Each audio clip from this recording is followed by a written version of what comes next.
In our introductory class, we have seen how important viscosity is in transfer of momentum. Now, viscosity plays a critical role wherever there is a difference in velocity between two adjacent layers. So, when two adjacent layers of fluids pass by one another, there would be some amount of momentum transfer due to molecular motion. So, molecules with higher velocity would jump from one layer to the slower moving layer, thereby transferring the momentum from the faster moving layer to the slower moving layer, and the same thing happens when molecules from a slower moving layer would come to the faster moving layer. This has given rise to a transfer of momentum in a direction perpendicular to the flow, which we commonly call as the shear stress. And we have seen what is the how the shear stress is generally represented. It's represented with a double subscript. The first subscript refers to the direction of motion, the principal direction of motion, and the second subscript refers to the direction perpendicular to the principal direction of motion in which the momentum gets transported. So, if you think of a layer which is moving in the x direction and another layer on top of it which is also being dragged in the x direction, but with a lower velocity, then the x momentum of flow gets transported because of viscosity in the y direction. So, layers above the faster moving layer, then the next layer and the layer above that, all will start to move in the x direction as a result of the invisible string, the viscosity which binds these two layers. So, the momentum, even though it is in the x direction, it gets transported in the y direction. This is also called the molecular transport of momentum, and the double subscript is a very common way to represent the shear stress. That means the stress being felt, being exerted by the moving fluid on the layer just above it. So, this area which is in contact with the layer below it, it gets the stress, some force per unit area, which is a direct result of viscosity. So, the defining equation of viscosity, as we have seen previously, is the Newton's law of viscosity. So, where the stress, the shear stress, is directly proportional to the cause, which is the velocity gradient. So, the proportionality constant of this is known as the viscosity. So, the fluids which follow Newton's law of viscosity, that means tau is equal to minus mu times velocity gradient. The minus signifies that momentum always gets transported in the direction of decreasing velocity. Those kind of fluids which follow this law are commonly known as Newtonian fluid. Examples of different behaviors are quite common. There could be some fluids which would first resist motion, but once a threshold stress is applied on it, it would automatically start to move, and from that point onwards the stress is going to be proportional to the velocity gradient. So, those kind of fluids which have a threshold stress which must be applied for it to start its motion are called Bingham plastics, and a common example of Bingham plastic is the toothpaste. You have to push the tube with a certain force. If you do not go beyond that force, nothing will come out of the tube. So, the toothpaste is an example of Bingham plastic. And then we have in the subsequent classes, what we have seen is that it is useful to define a shell in a moving fluid and find out what are the forces, what are the momentum that are acting on that shell.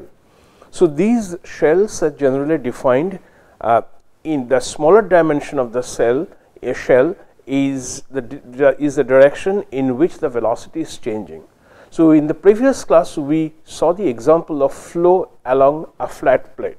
So, there would be a flow of a liquid along a flat plate, and so obviously the velocity is going to change in this direction. So, at this point the boundary condition is going to be no slip condition, which we know that at the liquid solid interface there cannot be any motion of the liquid molecules. So, the liquid molecules adjacent to the solid boundary will have zero velocity, zero relative velocity. So, that is called the no slip condition. At the other end, where we have the liquid vapor combination, liquid vapor interface, the shear stress would be across the interface would be equal to 0. true for most of the cases, many cases, when the velocities are not, the velocity differences are not too great, or the air is not flowing, moving with a very high velocity, creating waves and so on. There we have seen, since the velocity varies in this direction, the shell that we are going to define is going to have a smaller dimension of, let us say if this is the x direction, delta x. It can be any length and any width, and since we are assuming it is one dimensional laminar flow, incompressible flow, where the density remains constant, the velocity is not going to be a function of the axial distance, it is not going to be a function of the width, it is only going to be a function of the depth of the film. So, for those 1D cases, we should always define the shell as having any length L, any width W, but this dimension is going to be delta x, since between x and delta x the velocity can change substantially. So, we write the physics, we express the physics in the form of a difference equation. So, we understand that there is going to be some amount of flow. If this is my shell, let us say if this is the shell, then I am going to have some amount of fluid which comes into the shell because of its flow, which comes in through this surface. But since I do not have any velocity component either in this direction or in this direction, nothing comes in due to flow through these 4 surfaces. So, flow in will carry some momentum along with it, and flow out will take some momentum out of the control volume. Now, since the velocity is changing in this direction, so some shear stress will be felt by the bottom surface and some shear stress will be felt by the top surface. So, the forces due to the shear which would act on 2 sides of this shell would be tau with the appropriate subscript multiplied by the bottom area, and tau with again with the right subscripts multiplied by the top area. So, these are the momentum in by convection and momentum in, net momentum in by conduction, by molecular means, or by viscous transport of momentum. There may be other forces acting on it. For example, this is freely falling, so there is no pressure difference between these 2 points. So, there is no surface force present in it. However, since it is inclined, the component of gravity would act on the volume of the liquid contained in this control volume. So, the only force which is acting on it would be the gravity force, the body force, gravity force. So, at steady state, the sum of all these would be 0. So, the fundamental equation that we are going to write for any shell is rate of momentum in minus rate of momentum out plus sum of all forces acting on it must be equal to 0 at steady state. And then we identify that the momentum can come in as a result of convection and as a result of conduction. Convection is with the flow, conduction is perpendicular to the flow due to the presence of the shear stress. So, once we have the difference equation, then we are successful in explaining or in expressing the physics of the problem in the form of a difference equation which contains the smaller dimension, let us say del x, if x is the direction in which the velocity is changing. So, the next step would be to divide both sides by del x and take in the limit when del x tends to 0.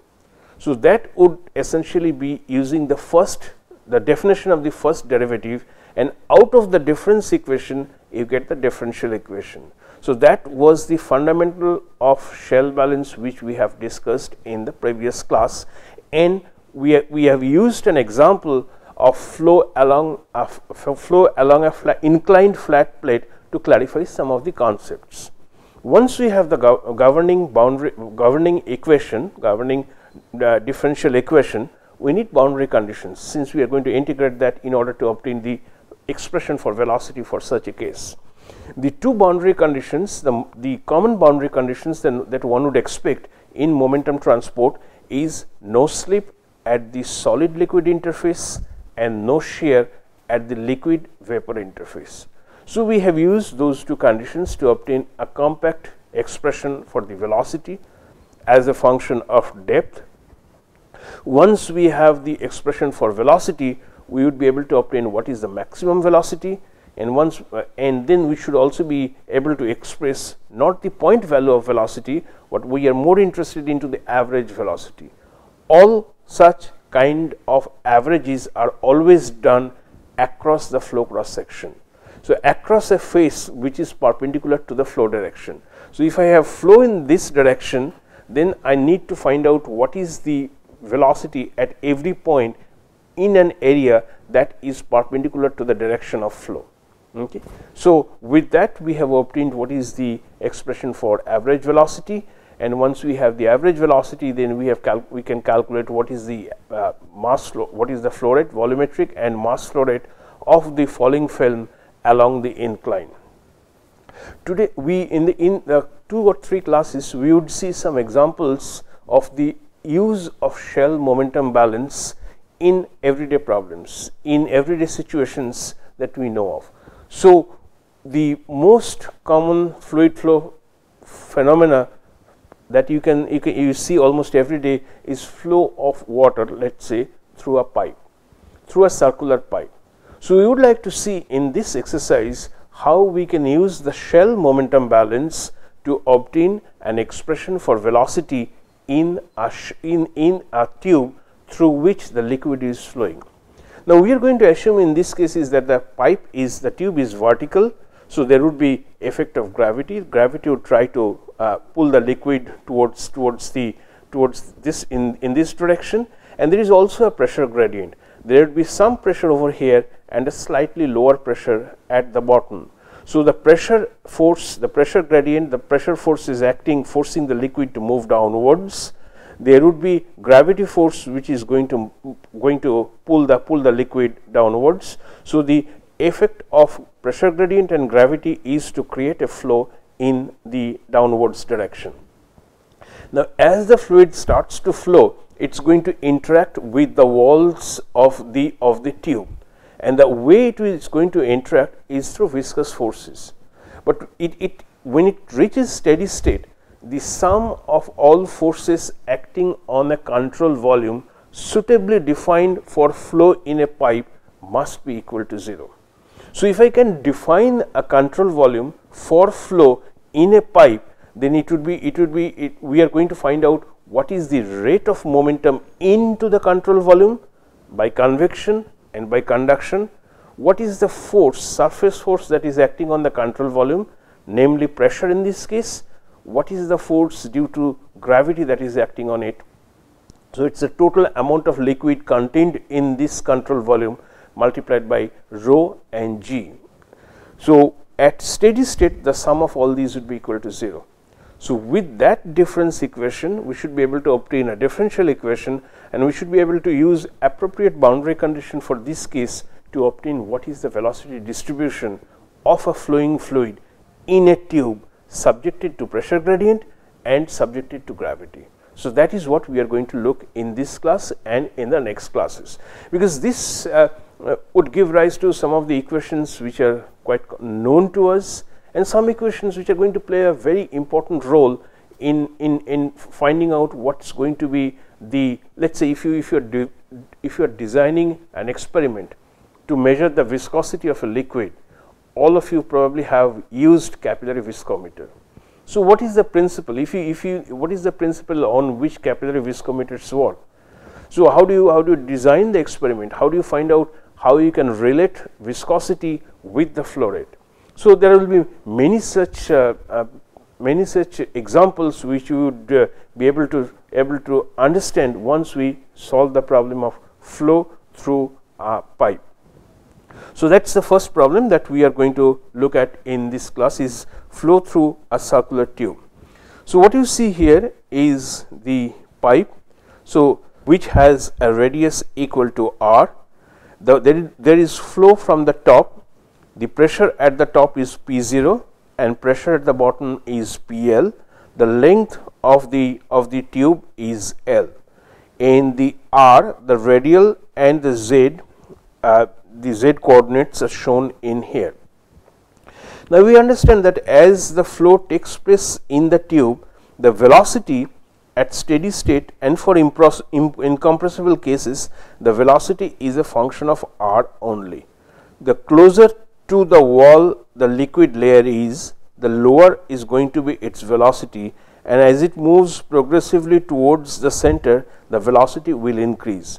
Now, whether this increase is going to be a straight line increase or some other form, that is what we are going to find out in here. So, the first job for this case, where I have flow from the top as a result of pressure difference and as a result of gravity, is to define a shell, and across that shell we are going to make the momentum balance. So, what would this shell look like? It could be of any length L, it does not matter, since the velocity is not a function of L. The velocity Vz in the z direction is not a function of z, it is definitely a function of r. Since it is a function of r, then my shell will have the smaller dimension as delta r, the way that I have shown here. So, this is delta r, this point is r and this is at r plus delta r.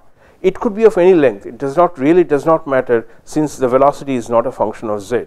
So, I think of this shell, the one in blue, and would try to see what would be the momentum in term, momentum out term, all the forces due to the surface force and due to the body force acting on this shell acting on the liquid contained in this shell.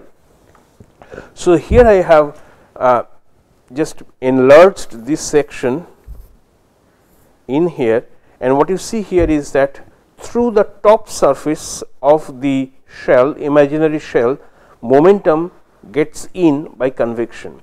So, the liquid is crossing these points, carrying with it some momentum along with it. But since the velocity is changing in the r direction, there would be a gradient in velocity between this point and so on. So, since there is a velocity gradient, there would be viscous transport of momentum. So, momentum in and out by viscous transfer is taking place to the side walls. So, if you think of the momentum which is in by convection, the area on which it is acting on must be equal to twice pi r times del r. So, it is this area that I am talking about, which is twice pi r into del r. Whereas, when we talk about viscous transport, it is acting at the inner area, and the corresponding area for that would simply be equal to twice pi r L, or if you think about the outer one, it is going to be twice pi r plus delta r into L. So, these are the two different areas through which the convective transport of momentum and conductive transport of momentum is taking place. So, if this, what is the volume of this? It would simply be equal to twice pi r delta r times L. So, this is the volume of the fluid which is contained in this shell. I think it is clear to all of you by now that what I am trying to do is to see what is the area on which the fluid is coming in, what is the area through which the sidewalls of this through which the momentum is going out. So, if you think of this as my shell which is vertical, then this top area is the one through which the momentum, the convective momentum is coming in. So, whatever be the velocity multiplied by the area would give me the amount of mass which is coming in. The mass of fluid that comes in carries with it some amount of momentum. So, what is going to be the momentum in it? It is this area multiplied by Vz evaluated at z equals 0, multiplied by another Vz in order to make it momentum. So, that is the rate of momentum coming in through the top surface. Whereas, when you think of the inside area, if I open it up, it is simply going to be twice pi r times L. So, when I open this up, this is the area which encounters the molecular transport of momentum. So, twice pi r L, this area is the one through which viscous transport of momentum is taking place. When you think of pressure, it's this top surface on which the pressure force is acting. Okay, the pressure P0 is acting over here, PL is acting at the bottom, and whatever be the liquid contained in this thin strip of imaginary shell, that is also being acted on by the gravity force. So the mass of the fluid contained in this strip, which is twice pi r delta r times L times rho times g, would give me the total force acting, the total body force which is acting on this shell. So what I am going to do now is to write each of these terms and then see if it is possible for me from the basic physics or our basic understanding to cancel the terms that are not important or that are equal to each other. So that's what I am going to do next. So when I write this momentum in term, one is going to be twice pi r delta r Vz rho Vz at z equals 0. So this is the area which is in meter square. This is velocity which is meter per second. So this makes it meter cube per second. That means it's the volumetric flow rate. Up to this point is the volumetric flow rate meter cube per second. I'll multiply that with rho, which is kg per meter cube. So that makes it, if I think of this much, it's kg per second. So that means up to this point, this is nothing but the mass flow rate. This mass flow rate is again multiplied by a velocity with units of meter per second. So what I have then here is the total amount of convective momentum which is coming into this. So this is mass times meter per second square. So this has units of force.